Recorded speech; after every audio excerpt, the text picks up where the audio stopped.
Hello, and welcome to HistoryPod. On the 29th of October 1618, Sir Walter Raleigh was beheaded, 15 years after he was found guilty of treason for his involvement in the main plot against King James I. Walter Raleigh had been a favourite of Queen Elizabeth I, who had granted him permission to lead 3 expeditions to the Americas, including one in search of the fabled city of El Dorado.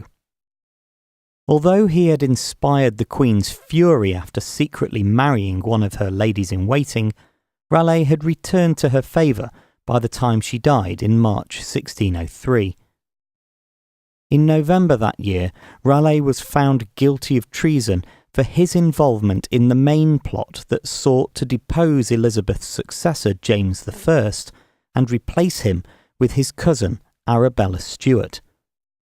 The king, however, suspended the death sentence and instead imprisoned Raleigh in the Tower of London, where he lived for 13 years before being pardoned. Raleigh was freed and was granted permission by James to undertake an expedition once again in search of the fabled city of El Dorado, which began in 1617. In January 1618, a group of his men ignored an order to avoid confrontation with Spanish settlers.